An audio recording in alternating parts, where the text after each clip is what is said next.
Hey YouTube, Rico Knows here. It was brought to my attention that Kyle Juszczyk, a Harvard graduate, okay, one of these Ivy League guys, said, I assumed you just want the ball because you score a touchdown and win.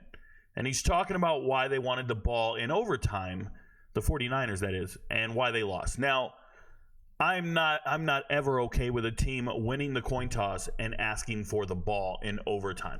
We've been over this. Coach Prime did this twice last year. There's no way to justify it. It's utter ignorance.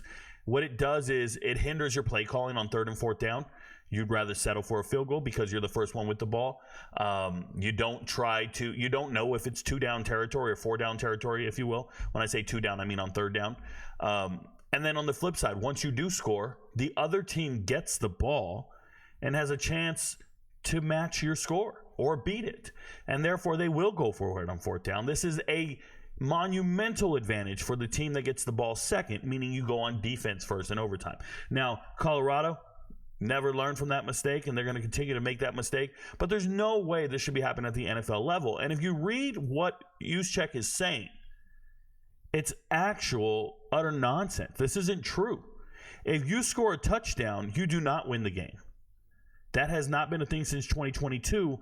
The Chiefs and the Bills played an AFC Championship game, and the Chiefs got the ball in overtime, marched down, and it ended up scoring and winning the game because back then, overtime was sudden death.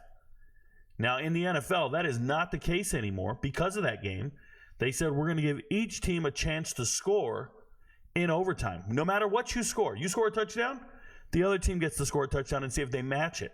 You score a field goal, the other team gets a chance to score a field goal. Now, even if you run out of time in the quarter, I saw everybody stressing the time. That's not a thing either. There is no such thing as a tie. It doesn't matter if you run out of time. You get to finish your possession. It'll just go to the next quarter. Okay, so the crazy thing is the Chiefs aren't off the hook either. There's a story out here where Mecole Hardman, after the game, he admits he did not know that he won the Super Bowl. He thought the 49ers were getting the ball again with a chance to match him from scoring. And that's because they had a bunch of meetings about the Super Bowl rules. And you see that here. This is the Chiefs player saying we had a strategy meeting every week and twice during Super Bowl prep about overtime. Shout out to a coaching staff that knows how to win Super Bowls and one that doesn't. But if anybody's unclear or unsure of the rules, let me show you something. You can just do a quick Google search, but instead of doing like anything else, you can go NFL overtime rules, right? And I looked at this morning, and there's a story, and it's not even this one. It's going to tell you what happens. And in the story, which was in December of 2023, this was on ESPN. Back in December, they were talking about it. What's the difference between the two? Do the players not care? You know, these players got paid like $167,000 for winning the Super Bowl. Each player on the winning team. Is $167,000 not enough motivation to pay attention and read the rules? I would imagine so. But that's just one coaching staff who knows how to win Super Bowls and another one that has blown 2 Super Bowls now. Okay? This is not okay. This is terrible. This is a terrible precedent. You're at the highest echelon. Every single player should know the rules. And this is why NFL players don't make the best coaches. A lot of these players are just good at what they do. They're great athletes, but they couldn't teach you the fundamentals, the strategy, or what really matters in the game. It's like Allen Iverson teaching you how to do a crossover. I don't think he can teach you how to do a crossover. He can just naturally do it. He's just great at it. Some of these players are naturally great at playing football, but they don't know the first thing when it comes to strategy and that situational football, that championship football where it really matters. If there was ever a level in the world where strategy really matters, it's going to be when the talent's equivalent. It's going to be in the Super Bowl, in overtime, in those most pivotal moments. And you just don't see it in these moments. The fake fall to the wayside. And they're never going to have a ring to show for it.